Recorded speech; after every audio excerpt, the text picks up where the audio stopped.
And so when I say Chinese, I want you to scream out the nation that's associated with this. For example, if I say Chinese, you're going to say what? China. All right, let's say it with authority. When I say Chinese, you say what? China. All right, that's just a test right there. So here we go. Chinese. China. Russian. Russia. Italian. Italy. German. Germany. Swedish. Sweden. Korean. Korea. Egyptian. Egypt. Nigerian. Nigeria. Black. Exactly. Nothing. Tell him, Pastor. Tell him, Pastor. Black, nothing. I hope you were able to successfully identify the issue.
I mean, these people are racists in such a way that the KKK looks like amateurs in comparison to these guys.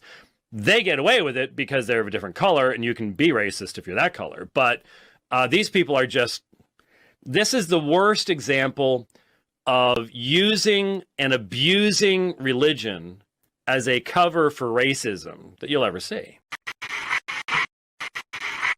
So I say to Urban Apologetics, shame on you. I'm primarily Scottish, British, and German. That's an interesting mixture. Could cause all sorts of internal conflicts if I lived in light of what happened to my ancestors, but I don't.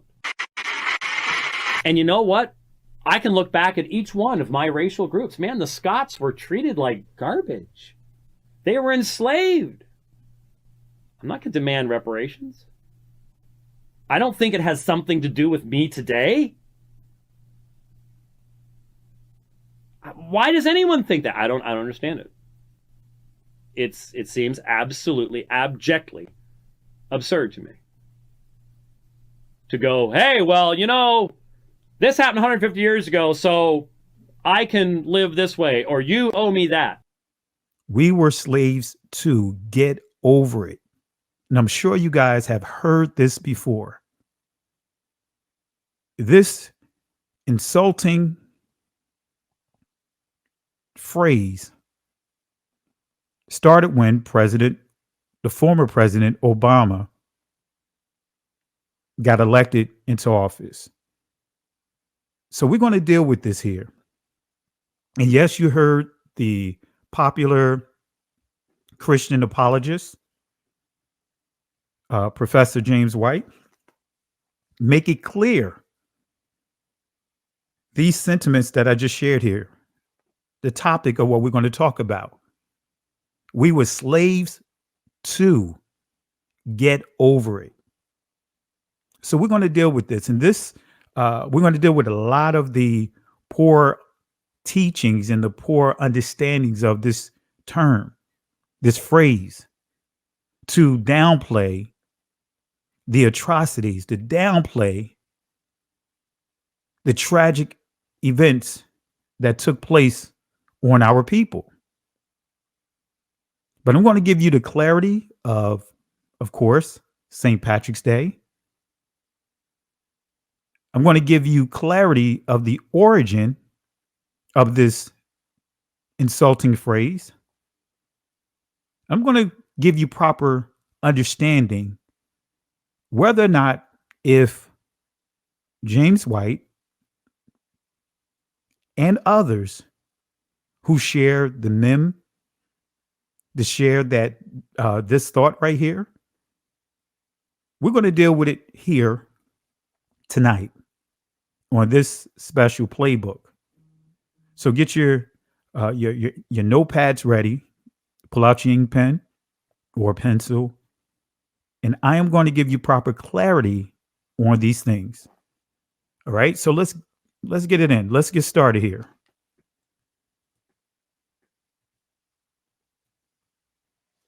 I want to start off with this foundational thought, this foundational text.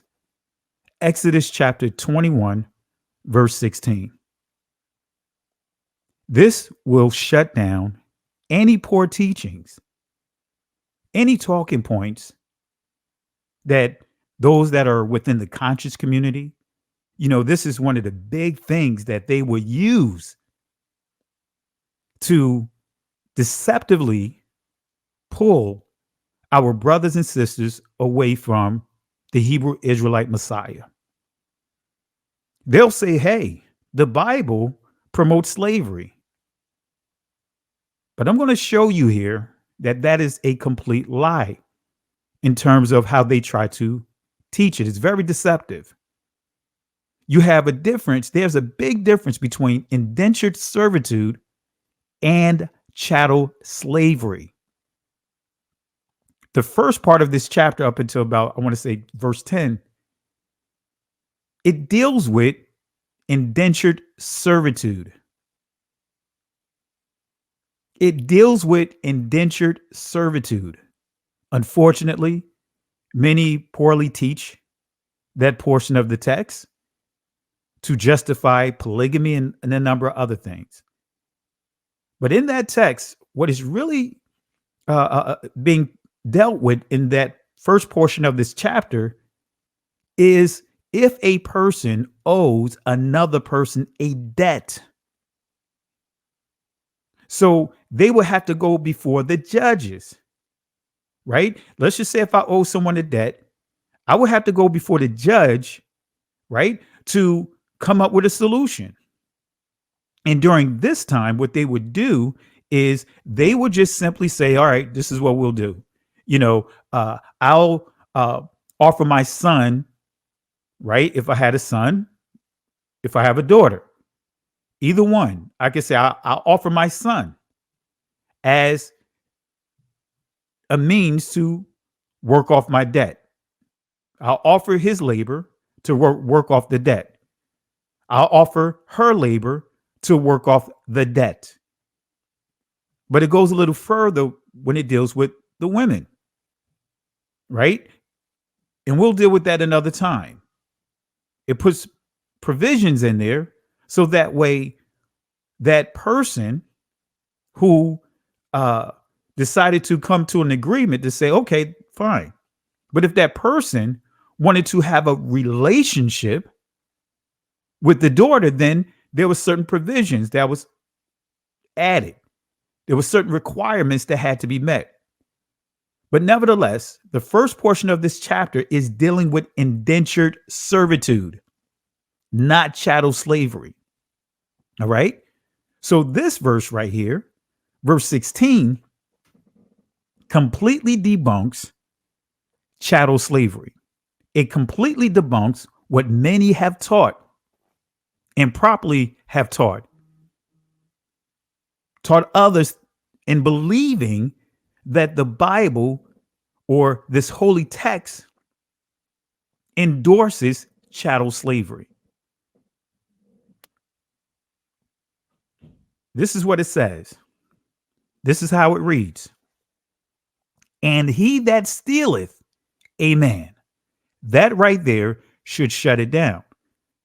But it says again, and he that stealeth a man and selleth him, or if he be found in his hand, he shall surely be put to death.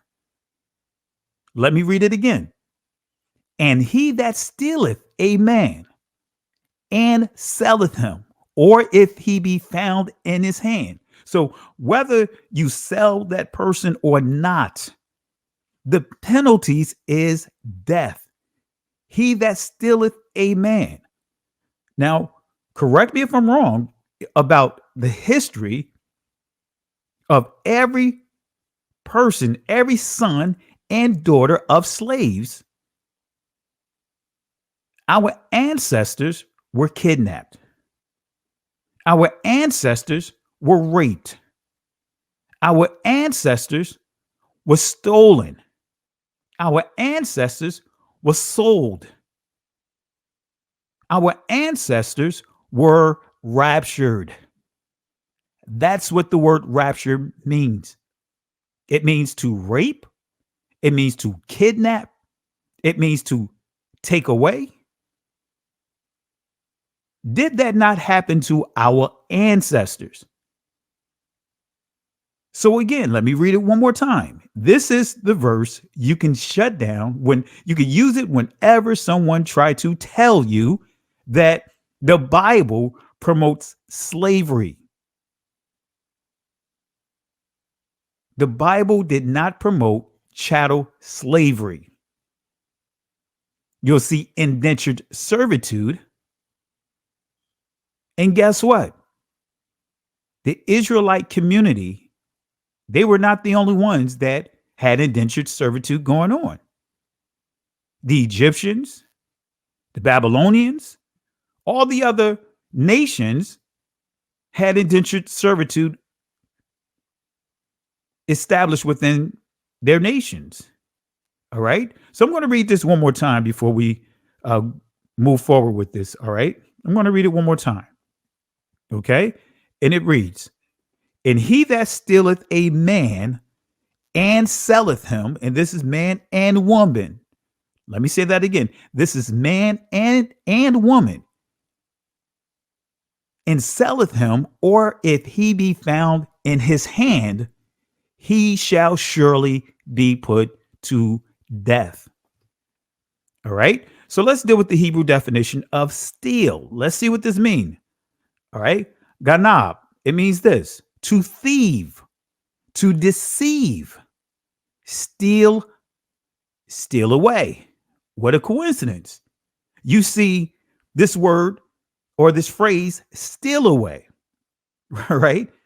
Right. I'm going to drop a video this weekend that's going to deal with that's going to jump off a series that I'm working on called The Road to Savannah. Part 1 is going to deal with the slave songs, the Negro hymns or the Negro spirituals. And for those who don't know this, right, the word Negro in the United States meant, and it was used interchangeably with slave.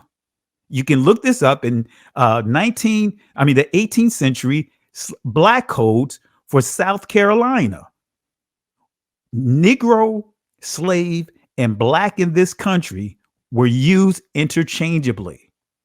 All right. So again, ganab, it means to thieve, to deceive, steal away. Right? Steal away. Get by stealth. And in that presentation I'm going to release this weekend, I am going to deal with steal away. I'm going to give you the true meaning of steal away, as well as some of the other songs that was sang during that time. All right. Let me give you some examples here, because I get offended when I hear people say, hey, when are you guys going to get over? Right? When are you guys going to get over slavery? When are you guys going to get over it? We didn't do these, perform these acts against your ancestors. When are you guys going to get over? Do I hear anyone say this about the Jewish community as we know it, about the Holocaust? Do we hear anyone saying this about the bombing, right? When the United States dropped that nuclear bomb on Japan?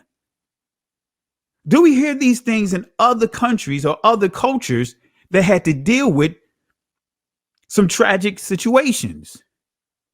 No, only our community. We got over it. Why can't you? Every last one of us, right? We are at least 400 years behind the curve. Every last one of us. Our ancestors, as well as the descendants of slaves, did not receive not a dime in what we would call reparations. You heard what James White said. He literally insulted us. Every country in war, the victor always gave some sort of reparation to the conquered. Every community, the United States literally gave free metal to Japan, completely rebuilt the entire country for free. But what did we get out of it? What type of reparations have we gotten? I just read an article yesterday that the Catholic Church is giving $100,000. Wow. I mean, not $1,000, $100 million as reparations. Do you know that's just a drop in the bucket? Truth be told, as a community, we are owed at least $13 trillion, not some $100 million. $100 million is nothing when it comes to the atrocities that our community had to deal with. We are owed at least $13 trillion. Some used it as an excuse by saying, hey, you know what? If we give them that money, the country will become bankrupt. That is an absolute lie. Why? Because guess what? Joe Biden just put almost $2 trillion into what? The economy for the whole what? COVID-19 situation, the pandemic that we're dealing with. Are we going into a state of bankrupting the country? So I want to deal with this here some more. I want to deal with this. So what you see on your screen here, I'm going to bring it up. This is Laura Nelson and her son, LD, who is 13 years old. 13 years old. Both were raped. He was accused of stealing. They were ready to lynch him. It's like 30 to 40 Caucasians, right? They wanted to, they began to torture him. And when I say lynching, being hung is the last portion of the lynching process, right? So you see here in this image here, you see it? This is his mother. This is his son, her son. Both of them were raped. This is why you see his pants down at his ankles. And then the full picture, you'll see a bridge over them with at least 30 Caucasian men lined up on that bridge. Can you imagine? Can you truly imagine the horror the mother had to go through watching her own son defensively unable to stop these murderers, stop these, I would say serial killers, everything you can ever imagine, every name, negative name you can come up with. They sodomized her son and raped her as well, and then hung both of them together. But yet we are the only community that are told, get over it. Show me one community that went through what our people have gone through. Mother and son. And again, do the research for yourself. Confirm what I'm saying here. If I'm wrong, I'll apologize. But I know for sure I am 100% correct on this. Mother and son raped together and then hung. Let me show you another one. Yes, you see this on your screen. $200 a dozen for the N-word ears. $200 for a dozen of ears of our ancestors. Yes, ladies and gentlemen, you are seeing one of the photos from back at that time, right? During, I want to say this photo it goes back to like 1910, 1919, in that time frame. 200 ears. I mean, a dozen of ears for $200. Either actually, I think it's $200. Yeah, $200. $200. And you know what they were doing with those ears? Wasn't just using it for souvenirs to put it around their necks. Many of them were eating. They were eating these ears as if it was like chips. They were eating these ears as if it was like eating chicken feet. They were eating. Look up Samuel Holt. Look at what happened to him. Research how they tortured him, put all kinds of knife marks on him. Then they put him over fire.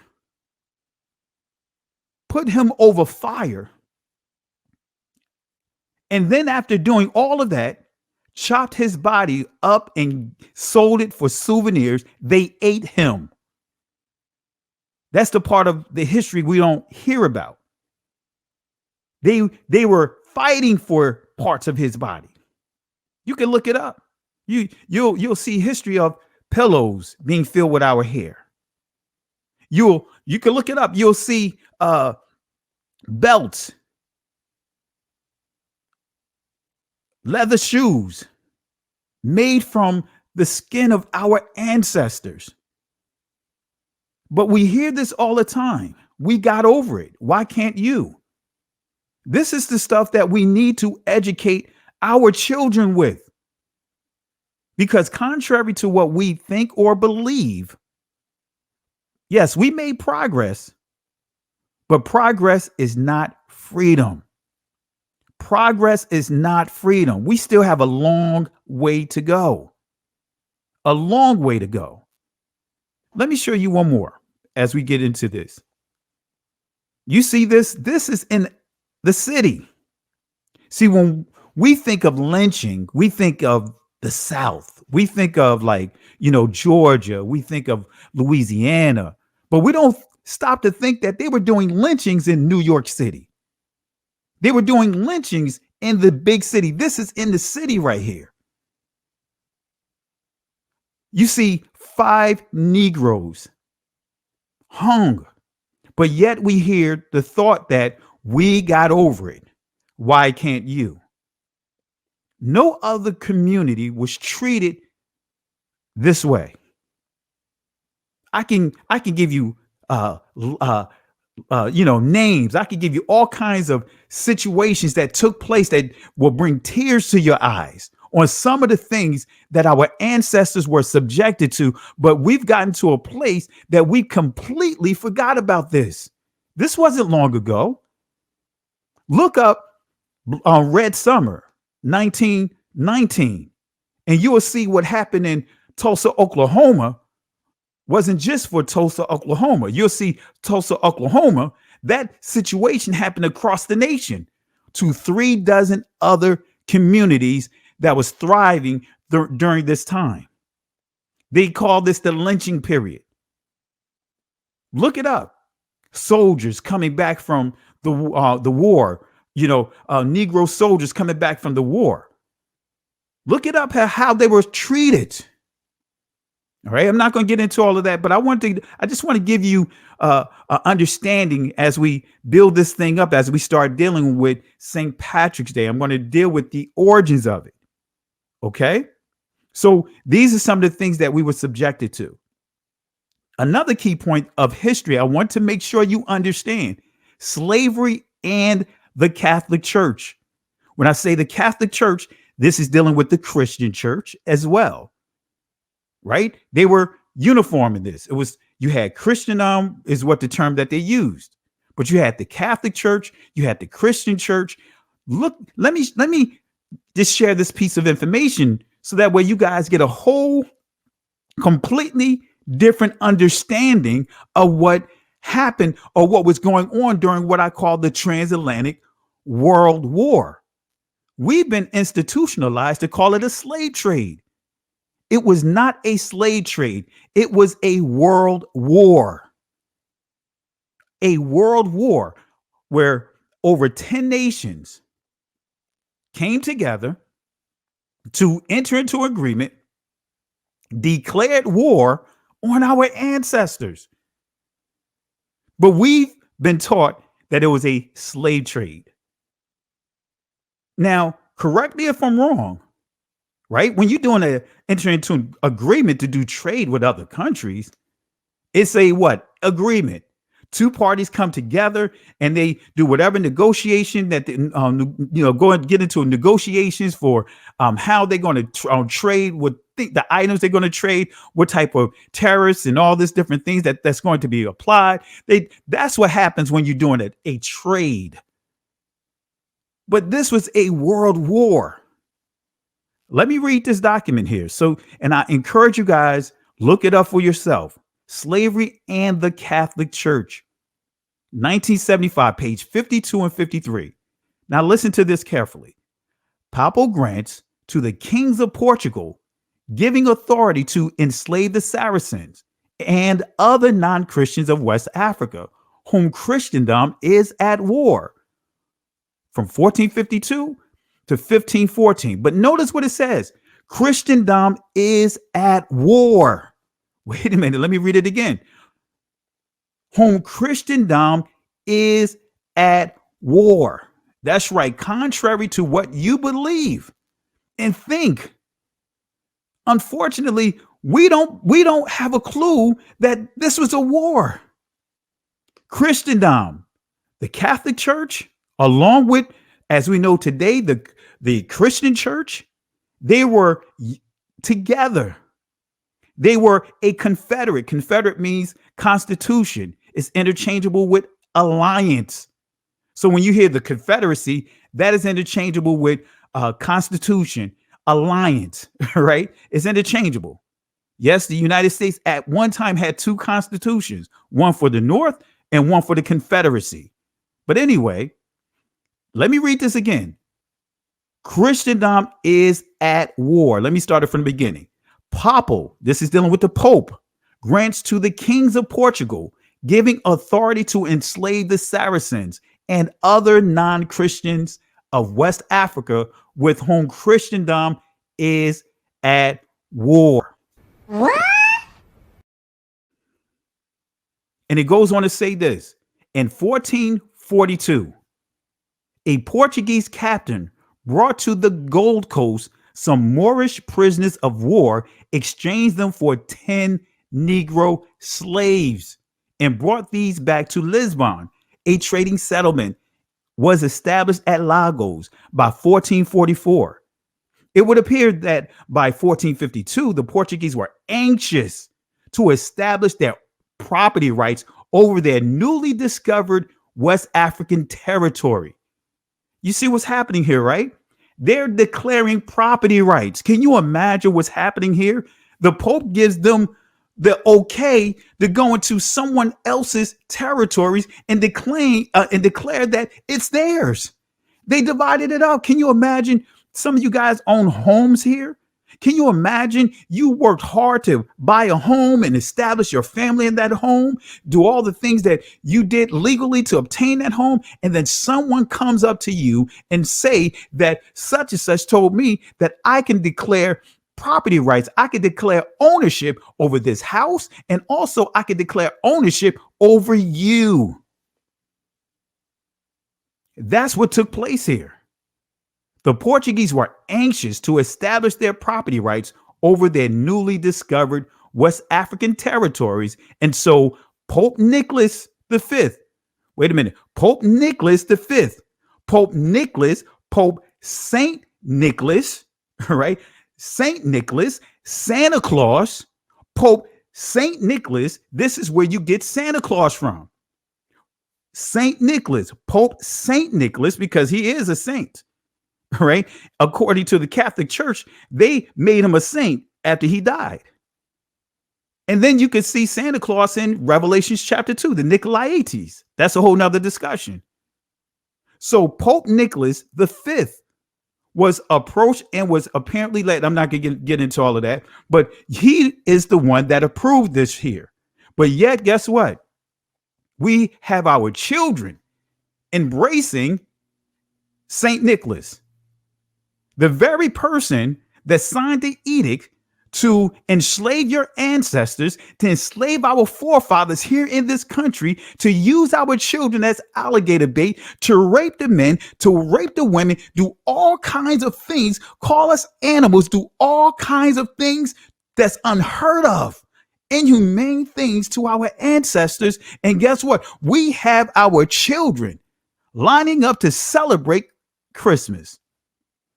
That is proven that Christmas wasn't even celebrated until almost the turn of the 4th century. But to pay homage actually to St. Nicholas when you look at Santa Claus. Ultimately, when you understand Santa Claus or St. Nicholas, it comes from what? Odin. Odin or Odin is the Greek word for what? Sorrow. Anyway, not going to get into all of that. But let me take it a step further. Yeah, I'll go ahead and read this. Right? It says here, was approached and was apparently led to believe that these territories of the Guinea coast was inhabited by Saracens and other enemies of Christendom. But I want y'all to pay attention to this right here. There is no other explanation of a series of papal documents which applied the well-known contemporary rules of war. Let me say that again, which apply what? The well-known contemporary rules of war to the situation in West Africa. It was a situation because they created the situation. They created a situation. They created this so-called situation of declaring war, right? Declaring war because they wanted what? Our people to use them as free labor and also take the territories. But it says here, there is no other explanation of a series of papal documents which applied the well-known contemporary rules of war. So the transatlantic slave trade is actually a transatlantic world war. We're waiting for World War III. Well, guess what? World War III already took place. We have to acknowledge this. This is a world war. The transatlantic slave trade is really a transatlantic world war because you see right here, applied the contemporary rules of war to the situation in West Africa, whereas the Portuguese were well aware that the local Negro inhabitants were not Saracens, they were not Muslims, contrary to that series that we see out there, the church, a history of the church, said that they were not Saracens, they were not Muslims. In other words, they were not Arabs, they were not practicing Islam, and were not the enemies of Christendom. Why? Because they were practicing Torah. Right? So just wanted to share, just a little introduction here, just to kind of paint the picture of what we're dealing with today. Just to shift that narrative, some of the things that you can use. We proved today that chattel slavery is spoken against in the Bible, Exodus chapter 21, verse 16, for those that joined in late. So I encourage you to make a note of that and write it down. The Bible did not promote chattel slavery. All right. So let's deal with what we're going to deal with tonight. We're going to deal with giving proper clarity of what St. Patrick's Day is. We're going to give clarity here of whether or not there were Irish slaves during the transatlantic world war. We're going to deal with the true origins of St. Patrick's Day. All right. Now, what you see on your screen, right? This is a Facebook post that went viral. It went viral almost 8 years ago, right? As you see on your screen, Irish lives matter too. And you see the year 1625. So I'm going to read it to you, and I'm going to walk you through the playbook, and we're going to debunk this narrative, some of the things that I shared already, to show you that the Irish was not slaves. They were not in chattel slavery, and I'm going to use that term, chattel slavery. They were not nowhere near this number here that we see here. But we are going to deal with the truth here. I'm going to give you the proper clarity on the origins of St. Patrick's Day, and I'm going to give you sources. So make a note of this. All right. Irish lives matter too, right? It says here, the Irish slave trade began when 30,000 Irish prisoners were sold as slaves to the New World. The King James I proclamation of 1625 required Irish political prisoners be sent overseas and sold to English settlers in the West Indies. By the mid 1600s, the Irish were the main slaves sold to Antigua and Montserrat. At that time, 70% of the population of Montserrat were Irish slaves.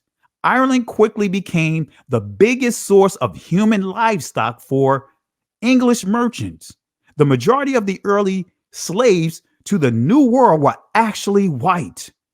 From 1641 to 1652, over 500,000 Irish were killed by the English, and another 300,000 were sold as slaves. So we're going to debunk this here. Let's start with the first article. New York Times debunking a myth. The Irish were not slaves too. Let me say that again. This is the New York Times. I'm going to give you more information here. New York Times debunking a myth. The Irish were not slaves too, right? I'm just going to read a few paragraphs from here for you to make a note of it. It says this: debunking a myth. The Irish were not slaves too.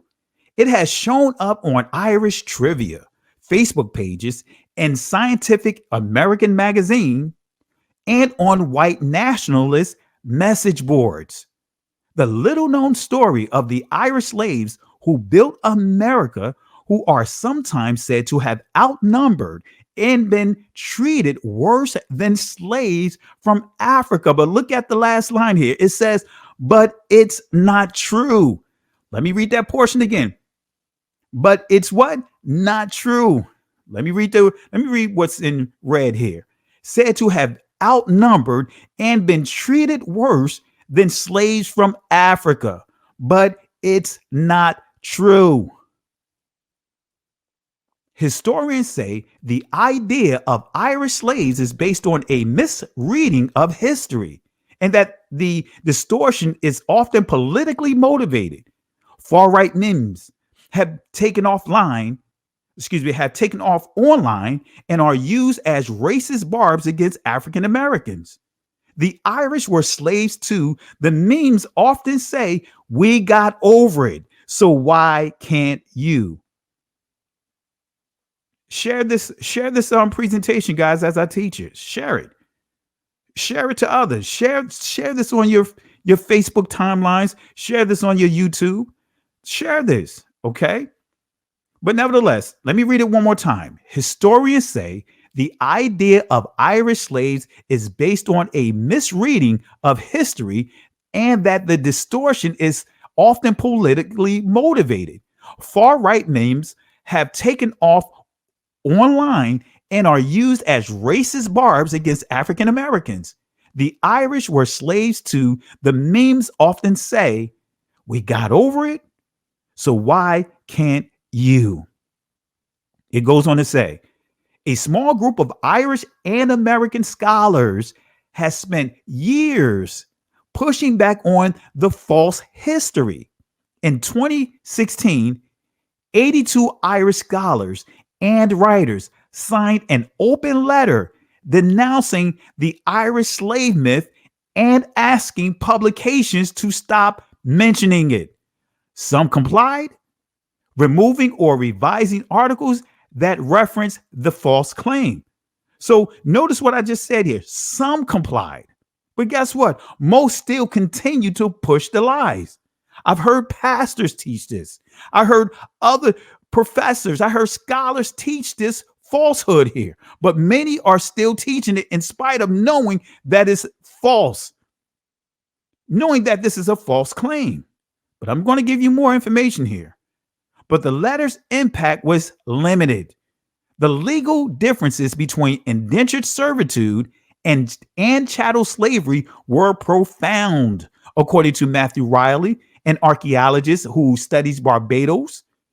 Unlike slaves, servants were considered legally human. Let me say that again. Unlike slaves, in other words, our ancestors, our people, right? The Irish, right?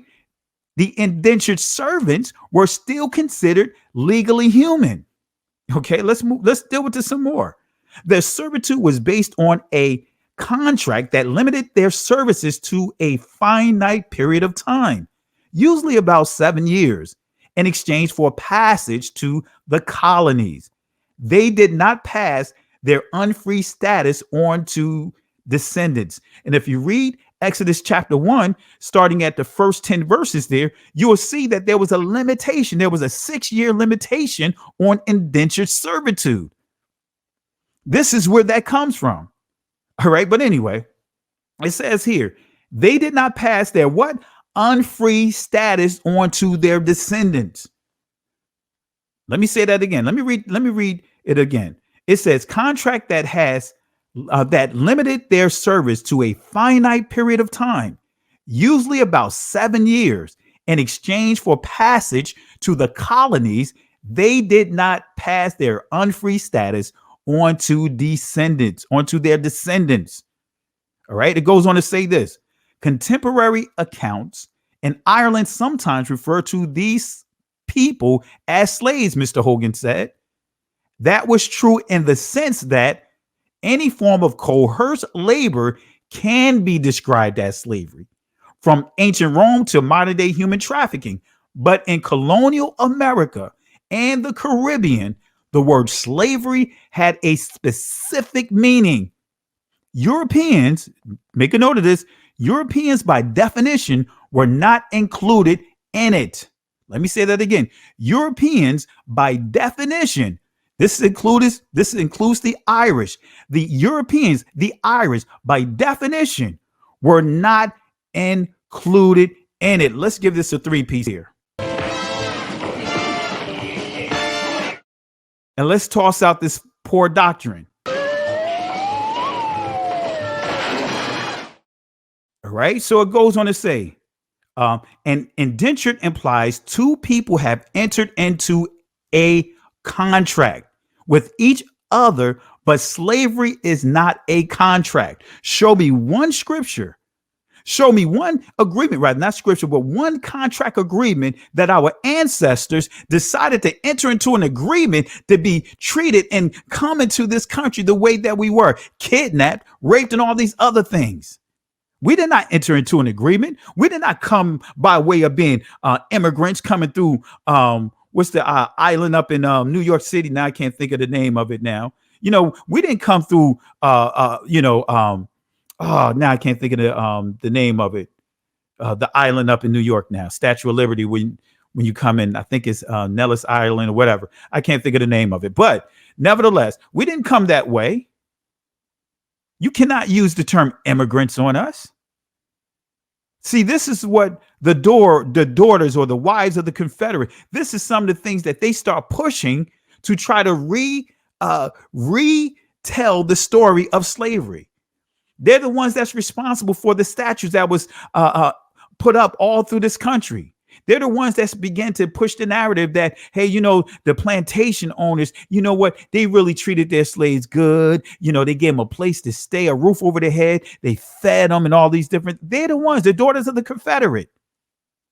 Yeah, Ellis Island. That's it. Thank you, Pastor Greer. I appreciate that. I couldn't think of it if it was Ellis Island or whatever, but thank you for sharing that. So Again, that's the issue right here. We need to learn our history, people. They're rewriting history before our eyes.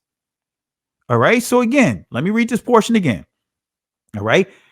Contract, in other words, indentured servitude, contract with each other, but slavery is not a contract, says Leslie Harris, a professor of African American history at Northwestern University. It is often about being a prisoner of war. Wait a minute. You see what I'm saying here? Listen to what they're saying here. It is often about being a prisoner of war. We are sons and daughters of prisoners of war. Do you know what happens in the art of war when the war is declared over? The countries do what? They send their prisoners of war back to their countries, back to their territories, and oftentimes they give them some form of reparations. So it is often about being a prisoner of war or being bought or sold bodily as part of a trade. That is a critical distinction. Now, what you see on your screen is one of the popular memes, one of the popular pictures that have circulated by many of those that have been deceptively teaching that the Irish were slaves too. This is the pictures. This is one of the photos that you would see circulating, right? But let's give clarity to this photo here. Let's debunk this. This is coming from Snopes, and the article is titled, Does this photograph show Irish slaves in the United States? Right? Let's see what they say about this photo. You see it at the bottom here of your screen, right? Let's deal with this. It says, a semi-official bilateral structure was set up in the spring of 1922 to channel Italian workers into the Belgian labor market. The Brussels Labor Exchange Office signed an agreement with the Italian Office of Employment to send masons and other skilled construction workers to Brussels. In the beginning of 1925, the Labor Office of Brussels erroneously obtained a number of unqualified Italian workers through this arrangement. The Labor Office contacted the mine companies in Charleroi, who were very eager to receive these Italians. This spontaneously established pattern of recruitment was endorsed by the Italian authorities. While the exact date and circumstances of the photograph remain in dispute, the picture is not of Irish slaves. Let me say this to those that are pushing this image here. That image, guess what it says here? The picture is not of Irish slaves in the United States because from a factual standpoint, that form of slavery did not exist in America, And because from a contextual standpoint, the photograph does not appear to have been taken in the United States. But here's another image here. This is another image that you see many use and have circulated through the internet of trying to justify slavery. These are not slaves here in this image. Okay. So the curious origins of the Irish slave myth. Let's deal with this here real quick. And notice you see this image at the bottom here. You see this. This is the same image that that I had displayed prior in the previous slide. So the curious origins of the Irish slaves myth. The Irish Americans were slaves once too, or so a historically inaccurate and dangerous misleading internet meme would have you believe. The meme comes in many varieties, but the basic formula is this. Old photos, paintings, and engravings from all over the world are combined with text suggesting they are historic images of forgotten Irish slaves. The myth underlining the meme holds that the Irish, not Africans, were the first American slaves. It rests on the idea that 17th century American indentured servitude was essentially an extension of the transatlantic slave trade. Popular among racists, white supremacists, neo-Nazis, white nationalists, and neo-Confederate groups. So anyone who is saying that the Irish were slaves too, guess what? They are among racist, white supremacists, neo-Nazis, white nationalists, and neo-Confederate groups. The Irish slave trope is often accompanied by statements to the effect of our ancestors suffered and we got over it. Why can't you? So according to Liam Hogan, a librarian and scholar who has tracked the myth reference to these Irish slaves are used to derail conversations about racism and inequality, right? So when we understand this, every time we see, for example, Black Lives Matter, you see White Lives Matter, you see Irish Lives Matter, you see all Blue Lives Matter, that is used purposely and deceptively with the intent of trying to derail the conversations about racism, right? And inequality, all right? So we have to understand this here. It goes on to say the principal aim of this propaganda, which aligns with that of the international far right, is to empty the history of the transatlantic slave trade of its racial elements, says Hogan. Again, remember, it's not the transatlantic slave trade, it's the transatlantic world war. Okay, let me give you another article. This is coming from Reuters. Fact check. Irish slaves meme repeats discredited article. Right? Let's deal with this. Here we go. The post began by stating the Irish slave trade began when 30,000 Irish prisoners were sold as slaves to the New World. The King James I proclamation of 1625 required Irish political prisoners be sent overseas and sold to English settlers in the West Indies. All right. It goes on to say, this is an edited version of the original article, which named the monarch in question as James II. The claim has been debunked by Hogan, who said there was no evidence for the existence of such a proclamation and pointed out that James II was not born until 1633.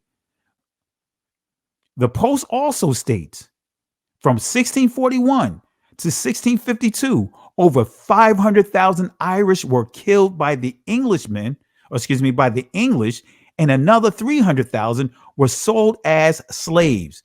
Hogan, referring to the Irish diaspora by Andrew Billingberg, here told Reuters, the total migration from Ireland to West Indies for the entire 17th century is estimated to have been around 50,000 people, and the total migration from Ireland to British North America and the West Indies is estimated between circa 165 between 1630 and 1775.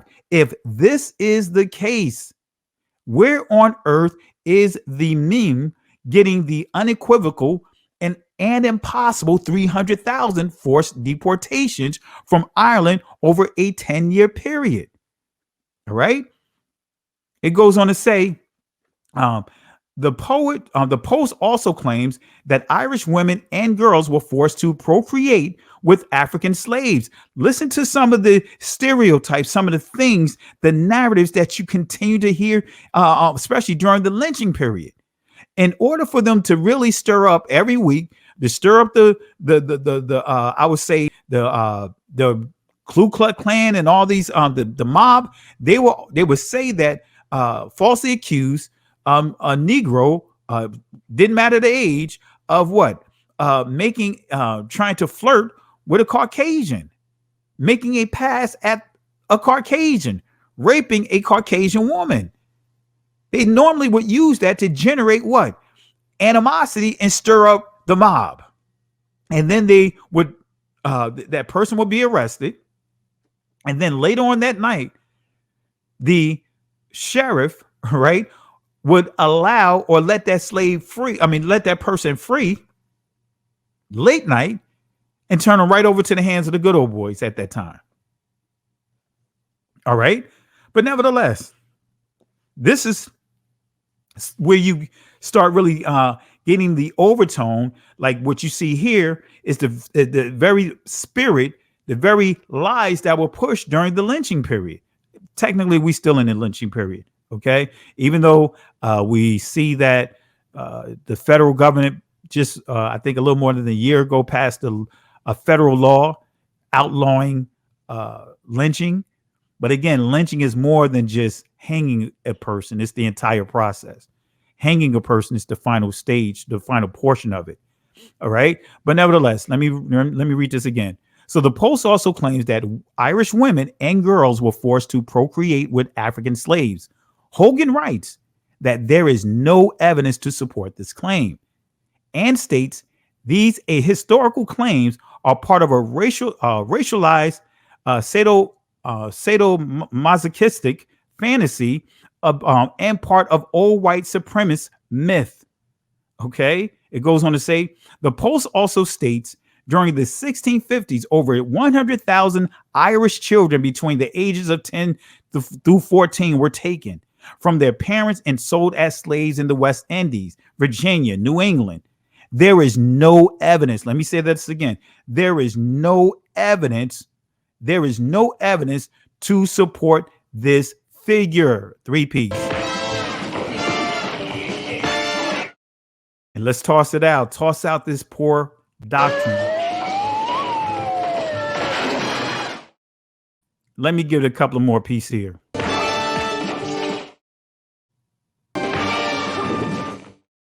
All right. So it says there is no evidence to support this figure.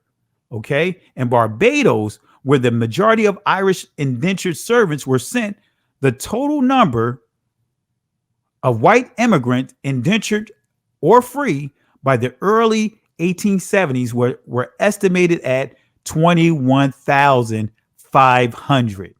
Okay. The verdict, false. Facebook posts purporting to describe the origins of Irish slavery are a rehash of a 2008 article consisting of numerous false claims. And guess what? This is the article. This is the source of those false claims. All right. I'm not going to get into all of this, but I just want for you to see for yourself. Global research.ca. And you see this right here. Just search for this right here. And I encourage you guys, take notes here, write down these sources and confirm it for yourselves. I'm going to upload this to my YouTube channel. So that way you guys will be able to watch this as well, on the replay. But nevertheless, again, this is the origin to that article. But I want to also add one more source here. I want to show you the role that the Irish had during the Transatlantic World War. Let me give you more clarity. Let me give more clarity about these indentured servants. All right.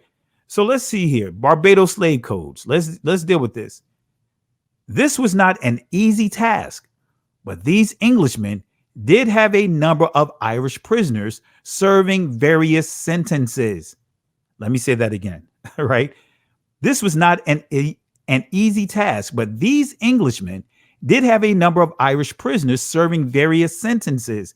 They decided on a way for these Irish prisoners to work off their sentences on Barbados sugar plantations.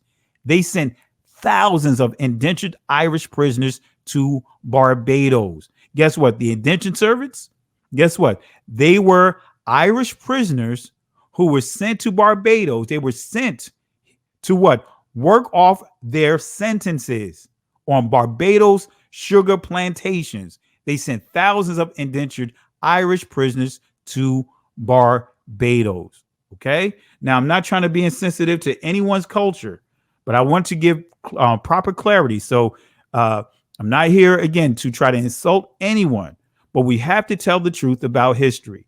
All right. So this is to give proper clarity on Irish slaves. This is not trying to insult anyone, but giving you actual historical facts. All right. This is not a personal attack on anyone, but I want to give you accurate facts on what's right and what's wrong, what's correct and what's incorrect. So First Timothy chapter 1, verse 4. I want to deal with this here. Now we're going to deal with St. Patrick's Day.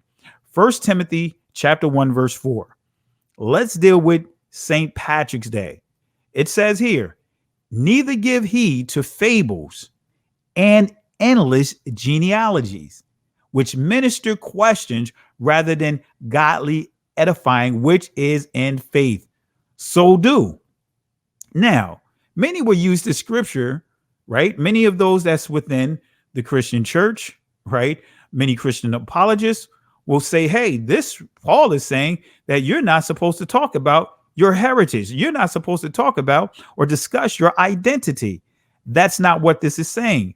What he's saying here, do not use your identity of being a descendant of Israel. Do not use your identity as a get out of jail free card, that you are entitled to do whatever you choose. Do not use your identity as a good luck charm.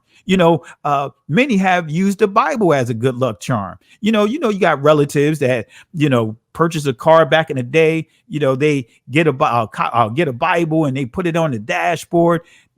Never read the Bible, but they use it as a good luck charm. You see that Bible that was on your coffee table, that big white Bible turned to the 23rd Psalms, right? We know that sat there, but nobody read from that Bible. It was as if it was like a good luck charm, made the house look good, right? And so, perfect example, when we look at Eli, y'all know the story of Eli. Eli's sons were crooked. They were terrible. Like Charles Barkley would say, they were straight terrible. They're straight terrible. They were terrible. They were doing all kinds of things inside the temple. They were robbing, stealing from people. They were seducing women. They were doing all kinds of things, but they went to war with the Philistines. And guess what they did? They took the Ark of the Covenant with them, even though they were in sin, no relationship with the Most High. They used the Ark of the Covenant as a charm, a good luck charm. They lost the war. Okay, so don't use your identity. This is what he's saying. Neither give heed to fables and endless genealogies, right? Which minister questions rather than godly edifying, which is in faith. So do. So let's deal with the fables portion of it. I just dealt with the endless genealogies. Let's deal with the fable. Muthos, right? Let's see what it means. It says a tale, fiction, myth, and invention. Let me say that again. Muthos, right? This is the Greek word for fable, tale, fiction, myth, and invention. So let's go back to what Paul said here. He says, neither give heed to fables, right? Inventions, myths. Okay. So let's move forward here. I want you to hold on to that thought. Let's deal with St. Patrick's Day. Facts, myths, and traditions of St. Patrick's Day. Now, guess what? Paul, just that verse alone that I highlighted, that verse alone literally speaks against, it literally shuts down the celebration of Easter, with the bunny rabbits and, the egg-laying bunny rabbits and all that stuff, right? Because those are what? Fables. Those are, that's muthos. Those are inventions. Guess what? Christmas, St. Nicholas, and all this other stuff. Guess what? Those are what? Muthos. Those are inventions. St. Patrick's Day, I'm going to show you muthos. It's an invention. So let's deal with this. Facts, myths, and traditions of St. Patrick's. This is coming from the National Geographic. This is what it says. Another St. Patrick myth is the claim that he banished snakes from Ireland. It's true. No snakes exist on the island today. Luther College's Freeman said, but they never did. What they're saying is because the story about St. Patrick's is that he miraculously cleared the Ireland of snakes. But here, this story is debunking that. Why? Because guess what? As it says here, Ireland, after all, is surrounded by icy waters, much too cold to allow snakes to migrate from Britain or anywhere else. The elevation, as well as the cold, the snakes wouldn't even survive there. Okay? So no snakes existed on the island today. Luther College's Freeman said, but they never did. Right? It goes on to say, since snakes often represent evil in literature, when Patrick drives the snakes out of Ireland, it is symbolically saying he drove the old evil pagan ways out of Ireland and brought in a new age, Freeman said. All right. So let me read that part again. Let me reiterate that point. It is symbolically saying he drove the old evil pagan ways out of Ireland and brought in a new age. Let's deal with the word pagan, because we hear that a lot. Let me show you the etymology of the word pagan. It says person of non-Christian or non-Jewish faith, villager, rustic, civilian. But it also says country people. All right. But it goes on to say pagan. And this is where you go further in the definition here. And I just want to highlight this portion. It says pagan and heathen are primarily the same in meaning, but pagan is sometimes distinctively applied to those nations that, although worshiping false gods, are more cultivated as the Greeks and Romans, and heathen to uncivilized idolaters as the tribes of Africa. A Mohammedan is not counted a pagan, much less a heathen. So notice what it's saying here. So when you see pagans, especially, you'll see it inside your transliterations here. Oftentimes when you see pagan, it is referring to the Romans, the Greeks, as being what?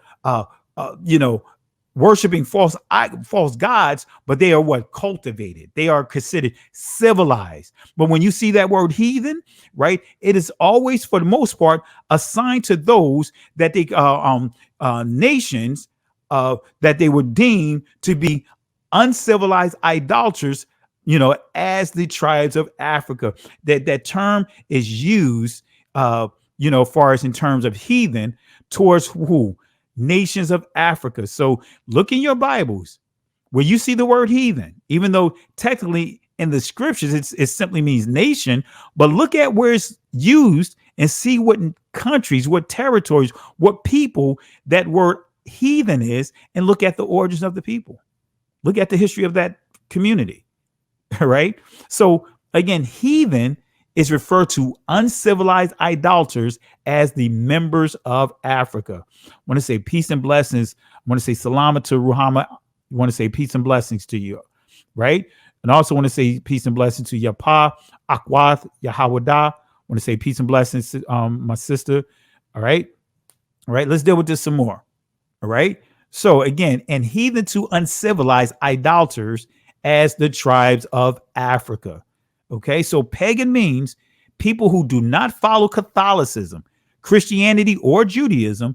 And also we dealt with being a Muslim as well. If St. Patrick did not drive out snakes, what did he drive out? All right, now we're getting ready to get into the truth about St. Patrick's Day. What did he drive out? Should I say, who did he drive out? This is coming from the Journal of the Royal Institution of Cornwall, Footprints of Vanishing Race in Cornwall. This is what it says. I believe that the first human beings who entered Cornwall in the Neolithic period belonged to a race of dwarfs or pygmies and were veritable little people. The study of dwarf races is a new branch of anthropology, and it was wonderfully developed during the last 20 years. Ancient classical authors mention pygmies living in remote parts of Asia and Africa, and the conflicts of the latter with the cranes are described in amusing language.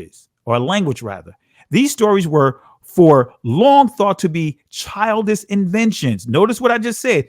Inventions, fables. That's what Paul is dealing with. What? Fables, inventions. We should not be consumed with, arguing over inventions. We should not be consumed in entertaining fables. Anyway, so these stories were for long thought to be childish inventions. But recent discoveries have proved that they were perfectly correct. When the Dutch occupied South Africa, they met with the dwarf Bushmen, who are the smallest pygmies in the world. Now, I want you to understand when you see these words like pygmy and all of these were words that were not created by the people themselves. These are words that Europeans have placed on people, the different tribes. Matter of fact, Yoruba, right? That term, that name is not the original name. That is a name that the Europeans came up with. But anyway, so the Spaniards also became acquainted with the Adas or Memanaus, or Noahs rather, dwarf races of the Philippines Islands. And Europeans Europeans before long discovered the dwarfs and the Andaman Islands, who are known as the mini copies. And in Africa, new dwarf tribes were constantly being found. All right, so this is just giving you some more history of different tribes in Africa and other places that were still considered to be little people. All right, but it goes on to say this. Jacob Grimm concluded from the tradition of elves, gnomes, trolls, current in Germany, that dwarf races inhabited Central Europe in prehistoric times. Wait a minute. So when you see the term elves, when you see the term gnomes, when you see the term trolls, guess what? They are describing an actual people. An actual people. These are not fairy tales. They are describing an actual people. And I'm going to reveal them to you shortly. So let me read this portion again. So Jacob Grimm concluded from the traditions of elves, gnomes, and trolls current in Germany. Elves, gnomes, trolls. That's what the movie, like what's that movie? Lord of the Rings, The Hobbit. You know what I mean? A number of these different movies that you see elves, gnomes, and trolls. Guess what? Those are those terms, those so-called fables. Origins come from an actual group of people. We're going to deal with this here. All right. So it goes on to say that dwarf races inhabited Central Europe in prehistoric times.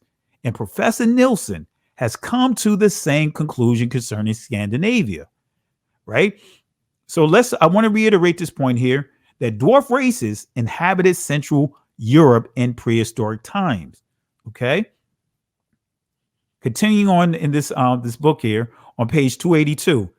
And again, guys, feel free to get this reference. If you want to know more information about some of these references, feel free to reach out to me. All right. So it says here, I would apply these conclusions to Cornwall. We have our legends of piskies, fairies, and little people, as these stories are now understood in Europe to refer as a real race of prehistoric dwarfs. So I believe we may understand them with reference to Cornwall.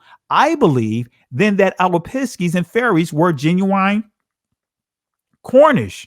So basically saying these piskies and fairies, these fables, these inventions are actually the root of the source of these come from an actual group of people. Okay. Let's see what else it says here. It says dwarfs belong to a real race of diminutive human beings. As to the fairies, they had a similar origin. They were not the dethroned gods of the heathen Celts. Let me say that again. They were not the dethroned gods of the heathen Celts, nor were they the spirits of unbaptized children or of druids who had rejected Christianity, but they were originally dwarfs and pygmies similar to the piskies. All right. So this this book is making it clear that when you see these terms, dwarfs and elves, they are true people that actually existed. But let me give you more information on this.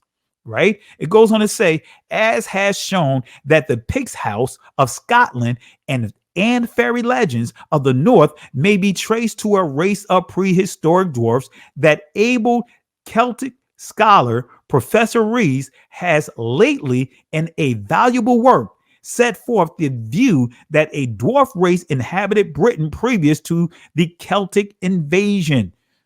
And these views have met with general acceptance. right? Many people don't want to use that. Embrace that truth. You know, many don't want to really. Can't handle the truth, right? But let's see what else it says. This also will explain the tradition existing among the French peasantry that the fairies were mortal, and the stories that long ago they were actually killed in Wales. Cornwall then was, in the early days of the Neolithic age, inhabited by a race of pygmies like the Bushmen of South Africa, and whom, for convenience, I shall call the Pisky Dwarfs. It goes on to say, the diminutive flint arrowheads. Now, this is giving you their weapons and some of the tools, right? About this group of people. It says, the diminutive flint arrowheads found all over Western Europe furnish another proof of the existence of these pygmies. These little arrowheads occurred in France, some only half an inch long, being figured by M.D. Mordellet. They have been found in kitchen mittens at Hastings. They abound in Ireland. Okay, so here we prove, I'm sharing with you that the source, the origins of these fables actually comes from a real people. Now I want to deal with, just to kind of walk you through this, right? Dealing with this word leprechaun, because when we think of leprechaun, we think of, what's that? Lucky Charms. We think of, this little dwarf with walking around with a pot of gold and all this other stuff, the rainbow, and no. Let me show you what leprechaun actually means. All right, and this is all going to tie in together. It says here, a very small body. It's little, small. Let me say that again. Leprechaun means a very small body, little, small. All right. So now that I painted that picture, now that I shared that with you, let me give you another source as we bring all of this together. Celtic myth and legend, Celtic Irish, page 20. Listen to what this says. It says, in physique, it was short, swarthy, dark-haired, dark-eyed, and long-skulled. Its language belonged to the class called Hamitic or Chamitic, the surviving types of which are found among the Gallas, Abyssinians, Berbers, and other North African tribes. It's interesting, right? Right? You see, again, it's telling you that the origins of these leprechauns, or little people, or little bodies, right? These dwarfs, these gnomes, all of these actually come from a group of people. And this is telling you the original inhabitants of Ireland, right, were actually Hamitic people. Let me read it one more time. It says, in physique, it was short, swarthy, dark-haired, dark-eyed, and long-skulled. Its language belonged to the class called Hamitic, the surviving types of which are found among the Gallas, right? Abyssinians, Berbers, and other North African tribes. And it seems to have come originally from some part of either Eastern, Northern, or Central Africa. Spreading thence, it was probably the first people to inhabit the valley of the Nile, and it sent offshoots into Syria and Asia Minor. So guess what? In a nutshell, these people that St. Patrick actually drove out was the Twas, right? And this is an old image right here. Even though that's not their original name, but that's what they were referred to as the Twas. That's who St. Patrick actually drove out. St. Patrick is not a real individual. It's the face of a system, right? St. Valentine is not a real individual. It is the face of a system. St. Nicholas, right? Santa Claus, right? Is not an actual person, but it's the face of a system. Actually, Santa Claus, or St. Nicholas, actually is St. Nicholas or Pope Nicholas V. right? But nevertheless, but you see that every holiday or every day that is set aside for different celebrations, they always create a saint and a story behind it to justify celebrating these behaviors. So we need to start tossing out these poor doctrines. We need to give it a 3-piece. Let's give it a couple more pieces here. We just defeated another poor teaching, another poor doctrine, another poor legend.